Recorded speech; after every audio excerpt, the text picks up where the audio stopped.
नमस्कार दोस्तों, स्वागत है आज के मुख्य समाचार में। सबसे पहली और बड़ी खबर में आपको बताएंगे कि अमित शाह के दौरे के बाद बिहार में जेडीयू आरजेडी को विपक्षी तेवर दिखाएगी भाजपा। बड़े बदलाव की तैयारी, साथ ही साथ उत्तर प्रदेश का भी जिक्र होगा। योगी सरकार का अपराधियों के खिलाफ चाबुक, 66 महीनों में 4000 करोड़ से ज्यादा की अवैध संपत्तियां जब्त। इसी के साथ आपको बताएंगे कि पेट्रोलिंग पॉइंट 15 से भारत और चीन का पीछे हटना सीमा पर एक बड़े समस्या के कम होने जैसा है। विदेश मंत्री एस जयशंकर ने कही है बड़ी बात। और दोस्तों, खबर में आगे जिक्र होगा कि रक्षा मंत्री राजनाथ सिंह ने अमेरिकी समकक्ष को किया फोन। पाकिस्तान को F-16 बेड़े के लिए पैकेज देने पर जताई चिंता। तो वहीं पांचवी बड़ी खबर में आपको बताएंगे कि गुजरात में एटीएस ने पकड़ी पाकिस्तानी नाव, 200 करोड़ रुपए का ड्रग्स आ रहा था भारत। इसी के साथ खबर में आगे जिक्र होगा कि एमसीडी चुनावी मोड में बीजेपी 16 अक्टूबर को रामलीला मैदान में जुटेंगे बूथ प्रमुख और नड्डा करेंगे संबोधित। और इसी के साथ आगे बताएंगे कि जम्मू कश्मीर में विधानसभा चुनाव की तैयारियों में अभी से जुट गई है भाजपा, बूथ स्तर पर सशक्तिकरण की तैयारी है। साथ ही साथ जिक्र होगा कि चीन के खिलाफ भारतीय सेना के पास इजराइल का सबसे खतरनाक हथियार 1 मिनट में करता है 700 गोलियों की बौछार। दोस्तों, हर एक खबर में डिटेल में आपको बताएंगे, लेकिन उससे पहले वीडियो को लाइक जरूर कीजिए अगर आपको विदेश की सेना और पीएम मोदी पर पूरा भरोसा है तो, और लाल बटन को दबा के चैनल को सब्सक्राइब करके रख लीजिए ताकि सारी खबरें आप तक रोज पहुंचे सबसे तेज। रुक करते हैं सबसे पहली और बड़ी खबर की तरफ। अमित शाह के दौरे के बाद बिहार में जेडीयू और आरजेडी को विपक्षी तेवर दिखाएगी भाजपा। बड़े बदलाव की है तैयारी। जी हां दोस्तों, बिहार में विपक्ष की भूमिका में आने के बाद भारतीय जनता पार्टी ने अब बड़ी लड़ाई की तैयारी शुरू कर दी है। देश के गृह मंत्री अमित शाह के 23-24 सितंबर को होने वाले दौरे के बाद भाजपा मिशन मोड में आ जाएगी। राज्य के नए प्रभारी विनोद तावड़े भी इसके बाद राज्य के विभिन्न हिस्सों का दौरा करेंगे और प्रदेश के नेताओं के साथ भावी रणनीति को अमली जामा पहनाएंगे। बिहार में जेडीयू के साथ गठबंधन टूटने के बाद भाजपा अब नई लड़ाई की तैयारी में है। लगभग महीने भर पहले भाजपा के केंद्रीय नेतृत्व ने दिल्ली में बिहार बीजेपी के कोर ग्रुप के साथ बैठक कर आगे की रणनीति बनाने के लिए कहा था। और इसके बाद अब अमित शाह बिहार में पार्टी की जमीनी लड़ाई शुरू करने के लिए 23-24 सितंबर को बिहार के दौरे पर रहेंगे। शाह का यह दौरा सीमांचल क्षेत्र में होगा जो मुस्लिम बहुल है। दोस्तों, रुक करते हैं अगली बड़ी खबर की तरफ।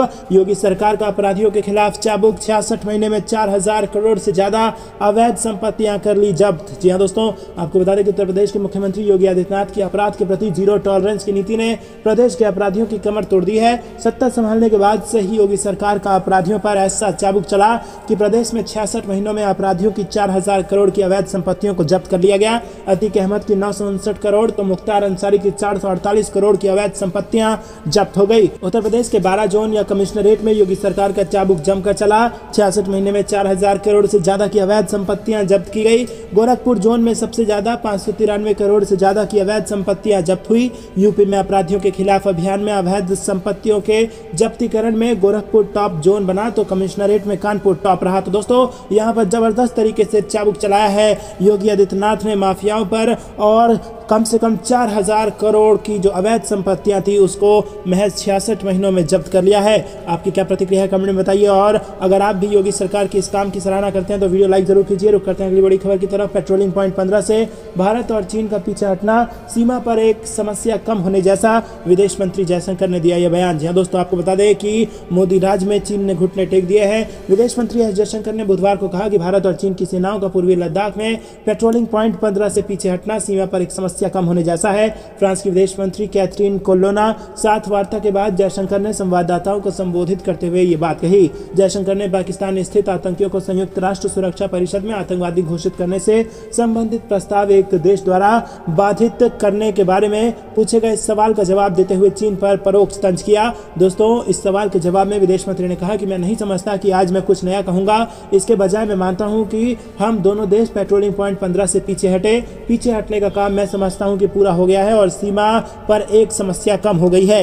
रुक करते हैं अगली बड़ी खबर की तरफ। रक्षा मंत्री राजनाथ सिंह ने अमेरिकी समकक्ष को किया फोन और पाकिस्तान को F-16 बेड़े के लिए पैकेज देने पर जताई अपनी चिंता। जी हां दोस्तों, रक्षा मंत्री राजनाथ सिंह ने बुधवार को अमेरिकी रक्षा सचिव लॉयड ऑस्टिन के साथ टेलीफोन पर बातचीत की और इस दौरान उन्होंने ऑस्टिन को पाकिस्तान के F-16 लड़ाकू विमान बेड़े के लिए निर्वाह पैकेज मुहैया कराने के वाशिंगटन के फैसले पर भारत की चिंताओं से अवगत कराया। दोस्तों, आपको बता दें कि रक्षा मंत्री राजनाथ सिंह ने ट्वीट कर कहा कि अमेरिकी रक्षा मंत्री श्री लॉयड ऑस्टिन के साथ टेलीफोन पर गर्मजोशी से और सार्थक बातचीत हुई। हमने सामरिक हितों के बढ़ते अभिसरण और रक्षा और सुरक्षा सहयोग में वृद्धि पर चर्चा की। उन्होंने आगे कहा कि हमने तकनीकी और औद्योगिक सहयोग को मजबूत करने और उभरती और महत्वपूर्ण प्रौद्योगिकियों में सहयोग का पता लगाने के तरीकों पर भी चर्चा की। रुक करते हैं अगली बड़ी खबर की तरफ। गुजरात में एटीएस ने पकड़ी पाकिस्तानी नाव, 200 करोड़ रुपए का ड्रग्स आ रहा था भारत। यहाँ दोस्तों, भारतीय तटरक्षक बल और गुजरात एटीएस को बड़ी सफलता हाथ लगी है। भारतीय जल क्षेत्र में 6 मील अंदर एक पाकिस्तानी नाव पकड़ी गई है जिसमें 40 किलोग्राम ड्रग्स था। अधिकारियों ने ड्रग्स की कीमत 200 करोड़ रुपए बताई है। गुजरात के जखाऊ तट से कुछ दूरी पर इंडियन कोस्ट गार्ड की अटैक बोट ने इस पाकिस्तानी बोट को पकड़ा है।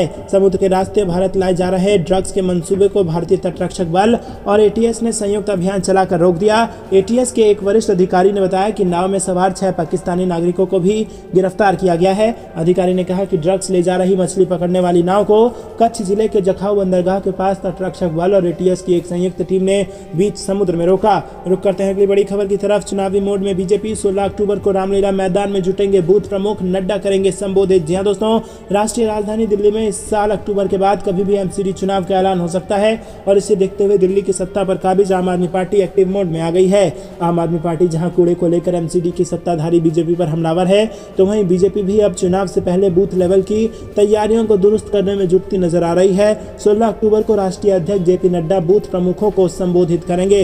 जी हां दोस्तों, आपको बता दें राष्ट्रीय राजधानी दिल्ली में इस साल अक्टूबर के बाद कभी भी एमसीडी चुनाव का बिगुल बच सकता है और इसे लेकर दिल्ली में सियासी सरगर्मी बढ़ती नजर आ रही है। केंद्र शासित प्रदेश दिल्ली की सत्ता पर काबिज आम आदमी पार्टी एक्टिव मोड में है, तो वहीं एमसीडी की सत्ता पर काबिज भारतीय जनता पार्टी की चुनावी मोड में आती नजर आ रही है। आम आदमी पार्टी के विधायक अपने समर्थकों के साथ गाजीपुर लैंडफिल साइट पर पहुंचे और जमकर नारेबाजी की। रुक करते हैं अगली बड़ी खबर की तरफ। जम्मू कश्मीर में विधानसभा चुनाव की तैयारियों में अभी से जुटी भाजपा, बूथ स्तर पर सशक्तिकरण की है तैयारी। दोस्तों, प्रदेश भारतीय जनता पार्टी जम्मू कश्मीर में बूथ पर मजबूत होकर जल्द होने वाले विधानसभा चुनाव में कामयाब होने के लिए तैयारी करेगी। पार्टी के वरिष्ठ नेता बूथ पर दौरे तेज कर मंडल प्रधानों व शक्ति केंद्र प्रमुखों से समन्वय बातचीत कर रहे हैं। दोस्तों, प्रदेश अध्यक्ष रविंद्र रैना की अध्यक्षता में जम्मू में बुधवार दोपहर को हुई बैठक में जिलों में बूथ स्तर पर मजबूत होने के लिए किए जाने वाले कार्यक्रमों पर चर्चा की गई और इसमें 17 सितंबर से शुरू होने वाले सेवा पखवाड़े के कार्यक्रम भी शामिल थे। बैठक में संगठन महामंत्री अशोक कौल, राष्ट्रीय सचिव डॉक्टर नरेंद्र सिंह, राज्यसभा के सदस्य गुलाम अली खटाना, पूर्व उप मुख्यमंत्री कविंद्र गुप्ता, पूर्व मंत्री शत शर्मा और इसी के साथ कई सारे पदाधिकारी शामिल थे। बैठक को संबोधित करते हुए प्रदेश अध्यक्ष रविंद्र रैना ने कहा कि जम्मू कश्मीर में अब कभी भी विधानसभा चुनाव की घोषणा हो सकती है और ऐसे में जरूरी है कि पार्टी के वरिष्ठ नेता, कार्यकर्ताओं व बूथ स्तर पर लोगों से बेहतर समन्वय बनाकर काम करें। पार्टी नेता लोगों के बीच जाकर जम्मू कश्मीर सरकार व मोदी सरकार की उपलब्धियों को उजागर करें। नेताओं को पार्टी की उम्मीदों पर खड़ा उतरने के लिए कड़ी मेहनत करने की जरूरत है। वहीं संगठन महामंत्री ने बैठक को संबोधित करते हुए कहा कि विधानसभा चुनाव में कामयाब होने के लिए पार्टी का बूथ स्तर पर मजबूत होना बहुत जरूरी है। ऐसे में पार्टी का जनाधार बढ़ाने की बहुत जरूरत है। पार्टी नेता बूथ स्तर सशक्तिकरण की दिशा में गंभीरता से काम करें। रुक करते हैं अगली बड़ी खबर की तरफ। चीन के खिलाफ भारतीय सेना के पास इजराइल का सबसे खतरनाक हथियार 1 मिनट में करता है 700 गोलियों की बौछार। जी हां दोस्तों, भारत का नॉर्थ ईस्ट जितना खूबसूरत है उतना ही संवेदनशील भी है। चीन की सीमा से सटे इस हिस्से पर हर समय भारतीय सेना मुस्तैद रहती है। अरुणाचल प्रदेश वो राज्य है जहां पर सेना की तैनाती सबसे ज्यादा है। यहाँ पूरे लाव लश्कर के साथ सेना हमेशा तैनात रहती है और पिछले 1 साल में यहाँ सेना की तैनाती को और मजबूत बनाया गया है और उससे नए हथियार से लैस किया गया और इनमें ही है इजराइल की बनी नेगेव लाइट मशीन गन। जी दोस्तों, ये हथियार पिछले ही साल भारतीय सेना को मिला है और अब उसका अहम हिस्सा बन गया है और इसके आने के बाद सेना की ताकत में बड़ा इजाफा हुआ है। दोस्तों, रुक करते हैं। तो ने संभाल ली है 2024 की कमान, अलग अलग राज्यों में कर रहे हैं ताबड़तोड़ दौरे। जी हाँ दोस्तों, आपको बता दें कि लोकसभा चुनाव होने में भले ही 20 महीने का समय बाकी हो, लेकिन सियासी जोड़ तोड़ शुरू हो गई है। नरेंद्र मोदी के खिलाफ हो रही विपक्षी एकता की मुहिम और राजनीतिक गहमा गहमी के बीच केंद्रीय गृह मंत्री अमित शाह ने 2024 के लिए मोर्चा संभाल लिया है। अमित शाह ने दिल्ली में जेपी नड्डा के साथ बैठक कर 2019 के चुनाव में बहुत कम अंतर से हारने वाली 150 सीटों के लिए रणनीति बनाई, तो दूसरी तरफ अलग अलग राज्यों में ताबड़तोड़ दौरे कर सियासी एजेंडा सेट करने में जुट गए हैं। केंद्रीय गृह मंत्री अमित शाह पिछले 2 महीने में करीब 100 राज्यों का दौरा कर सियासी नब्ज की थाह ले चुके हैं और पार्टी की रणनीति को धार दे रहे हैं। पूर्वोत्तर से लेकर पश्चिम के महाराष्ट्र, गुजरात तक, दक्षिण के तेलंगाना, आंध्र प्रदेश से लेकर उत्तर भारत के छत्तीसगढ़, मध्य प्रदेश और राजस्थान में दौरे के बाद बिहार के सियासी माहौल को भांपने के लिए इसी महीने 23-24 सितंबर को 2 दिवसीय दौरे पर अमित शाह सीमांचल जा रहे हैं। रुक करते हैं अगली बड़ी खबर की तरफ। पीएम मोदी की रैली से पहले जेपी नड्डा आएंगे हिमाचल, 4 संसदीय क्षेत्रों का करेंगे दौरा। जी हां दोस्तों, प्रधानमंत्री नरेंद्र मोदी की 24 सितंबर को हिमाचल प्रदेश के मंडी में होने वाली रैली से ठीक पहले भाजपा के राष्ट्रीय अध्यक्ष जेपी नड्डा प्रदेश के दौरे पर आएंगे और जेपी नड्डा पीएम मोदी की रैली को सफल बनाने के लिए प्रदेश के चारों संसदीय क्षेत्रों का दौरा करेंगे। जेपी नड्डा 18 से 21 सितंबर तक हिमाचल दौरे पर रहेंगे। भाजपा प्रदेश अध्यक्ष सुरेश कश्यप ने बताया कि 18 सितंबर को जेपी नड्डा शिमला संसदीय क्षेत्र के सोलन का दौरा करेंगे। 19 सितंबर को हमीरपुर संसदीय क्षेत्र के बिलासपुर में रहेंगे। 20 सितंबर को मंडी के जिला मुख्यालय और 21 सितंबर को कांगड़ा का दौरा करेंगे। उन्होंने कहा कि नड्डा किन स्थानों पर रहेंगे इसमें कुछ फेरबदल किया जा सकता है, लेकिन यह तय किया गया है कि 4 दिनों तक जेपी नड्डा हिमाचल प्रवास पर रहेंगे। उन्होंने कहा कि जेपी नड्डा के दौरे के कार्यक्रम को अंतिम रूप दे दिया गया है। जेपी नड्डा हर संसदीय क्षेत्र में पंचायत समितियों, जिला परिषद, स्थानीय निकायों और नगर निगमों के सदस्यों से मुलाकात करेंगे। रुक करते हैं अगली बड़ी खबर की तरफ। 2024 में यूपी में भाजपा का मिशन 80/80। उन लोकसभा सीटों पर स्पेशल प्लान क्या है जहां अभी नहीं लहरा रहा है भगवा। जी हां दोस्तों, आपको बता दें कि बीजेपी के लोकसभा चुनाव 2024 पर पूरा फोकस है और लगातार तीसरी जीत के साथ हैट्रिक की तैयारी में लगी बीजेपी कोई भी मौका चूकना नहीं चाहती। 80 लोकसभा सीटों के साथ उत्तर प्रदेश की खासी अहमियत है और इसीलिए प्रदेश पर जोर भी पूरा लगा हुआ है। बीजेपी ने देश भर की 144 लोकसभा सीटों के लिए ये प्लान तैयार किया है। केंद्रीय और राज्य स्तर के नेतृत्व का 3 लेयर तैयार किया गया है और इसमें उत्तर प्रदेश पर स्पेशल फोकस रखा गया है। सबसे अधिक फोकस उन सीटों पर है जहां 2019 में भाजपा को हार मिली थी। 2019 लोकसभा चुनाव में यूपी की 80 में से बीजेपी को 62 और सहयोगी पार्टी अपना दल को 2 सीटों पर जीत दी थी। दोस्तों 16 सीटों पर भगवा दल को हार का स्वाद चखना पड़ा था। हालांकि इस साल जून में हुए उपचुनाव में आजमगढ़ और रामपुर सीट भी बीजेपी के खाते में आ गई और अभी बसपा के पास 10, कांग्रेस के पास 1, सपा के पास 3 सीट हैं और बीजेपी की तैयारी उन सीटों को जीतने की है जहां पर हार का सामना करना पड़ रहा था। दोस्तों रुक करते हैं अगली बड़ी खबर की तरफ। नीतीश को झटका, दमन और दीव में जेडीयू की पूरी इकाई का भाजपा में विलय। 15 पंचायत सदस्य बीजेपी में शामिल। जी दोस्तों, भाजपा से अलग होने के बाद से नीतीश कुमार की जेडीयू को लगातार झटके भाजपा दे रही है। जेडीयू की दमन और दीव इकाई का सोमवार को भाजपा में विलय हो गया है और पहले मणिपुर और अरुणाचल प्रदेश में जेडीयू के विधायक भाजपा में शामिल हो गए थे। वहीं इस घटनाक्रम पर भाजपा नेता विजया राहतकर ने बताया कि यहां से जेडीयू का वजूद पूरी तरह से खत्म हो गया है क्योंकि उनकी राज्य इकाई का पूरी तरह से भाजपा में विलय हो गया है। जेडीयू की विश्वासघात की राजनीति और बाहुबलियों से हाथ मिलाने का फैसला यहां के लोगों को रास नहीं आया।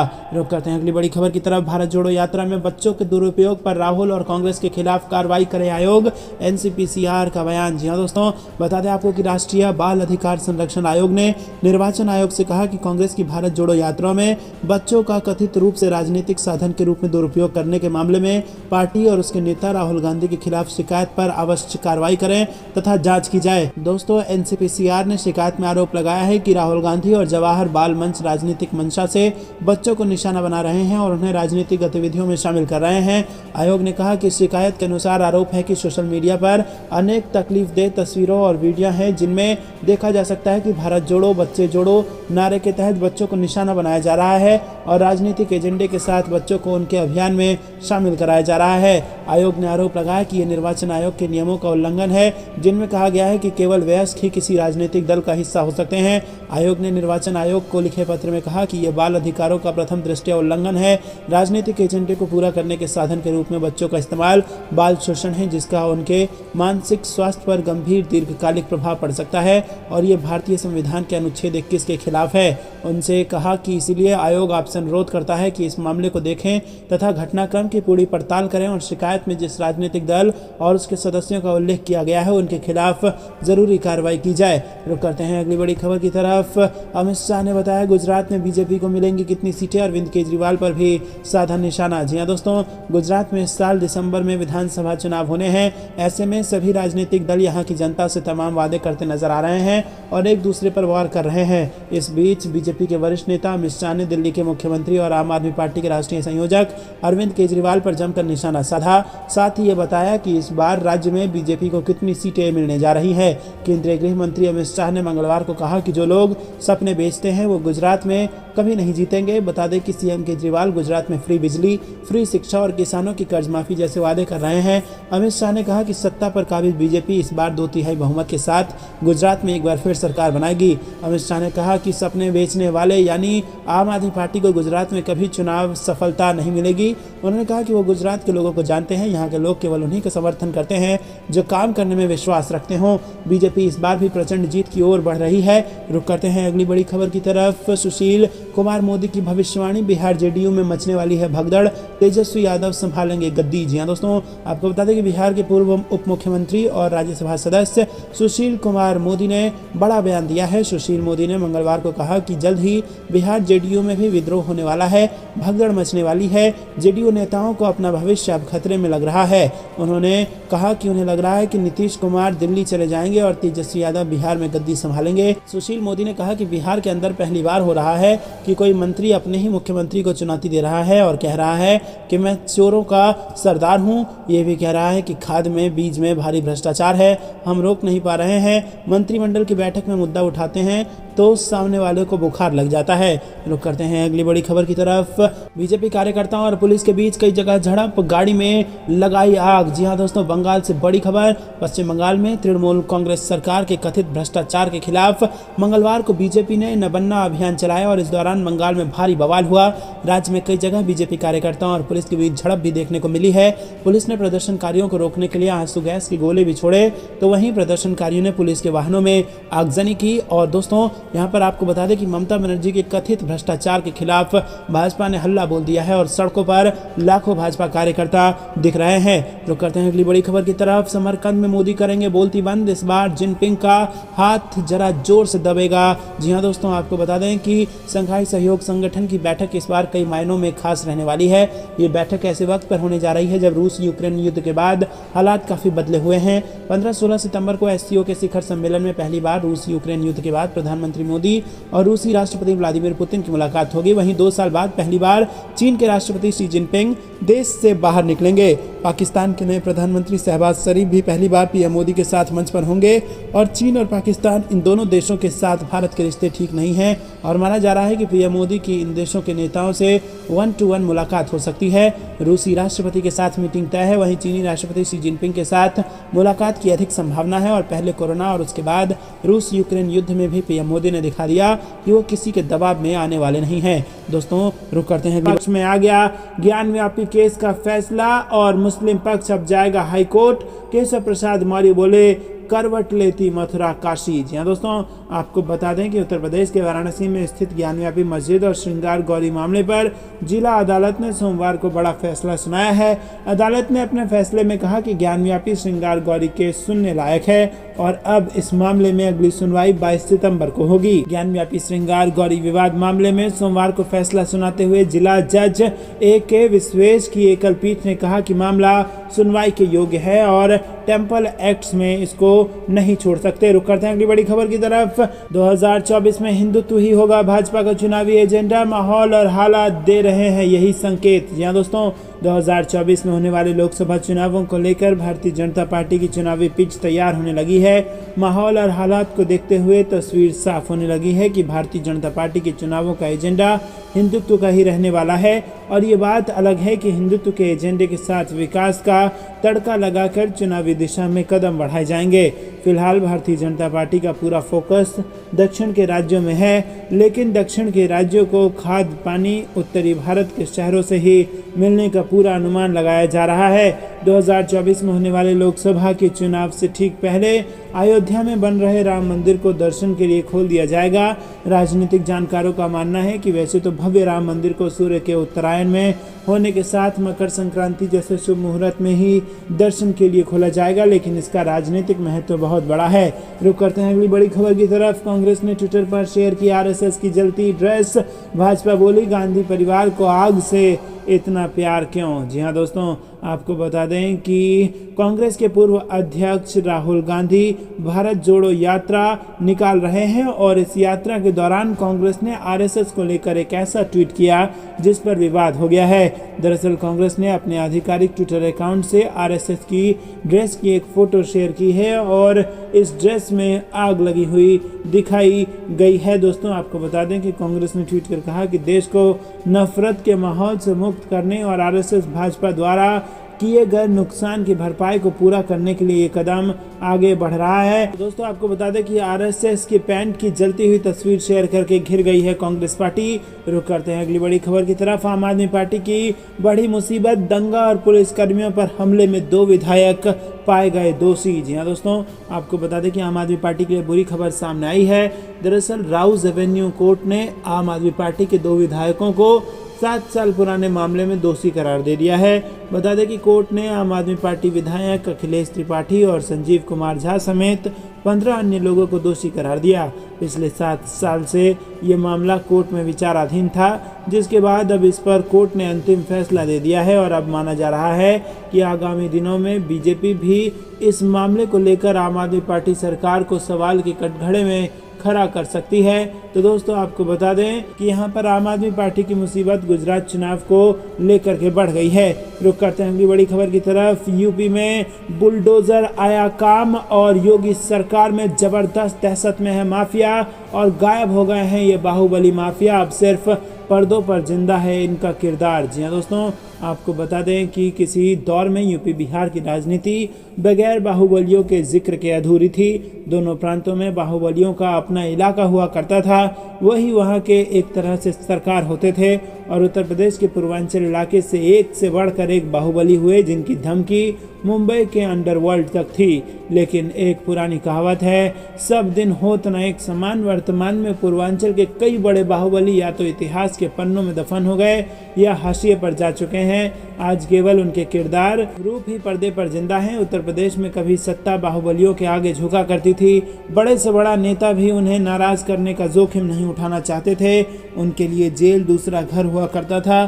कभी कभी तो वो जेल को बाहर के मुकाबले अधिक सुरक्षित मानते थे, क्योंकि बाहर उन्हें अपने प्रतिद्वंदी गैंग से खतरा रहता था, जबकि जेल में सरकार की सुरक्षा में वो अपनी काली करतूतों को अंजाम दिया करते थे। मगर साल 2017 में प्रदेश की बागडोर मुख्यमंत्री योगी आदित्यनाथ के हाथों में आने के बाद इनके अच्छे दिन खत्म होने लगे और अब क्राइम पर जीरो टॉलरेंस की नीति अपनाते हुए सीएम योगी ने पुलिस और प्रशासनिक अधिकारियों को प्रदेश में सक्रिय सभी छोटे बड़े बाहुबलियों और माफियाओं पर नकेल कसने की खुली छूट दे दी और यहीं से फिर यूपी सीएम बुलडोजर बाबा के नए अवतार में आए। दोस्तों उसके बाद नतीजा ये हुआ कि तमाम बड़े चेहरे जो कि कभी बाहुबली माफिया हुआ करते थे, अब सिर्फ पर्दे पर जिंदा है इनके किरदार। रुक करते हैं अगली बड़ी खबर की तरफ। राजस्थान में अमित शाह के 3 फॉर्मूले, वसुंधरा राजे के भी लौट सकते हैं दिन। अशोक गहलोत से निपटने का प्लान राजस्थान में तैयार। जी दोस्तों, राजस्थान के विधानसभा चुनाव में सिर्फ 1.25 साल का ही वक्त बचा है।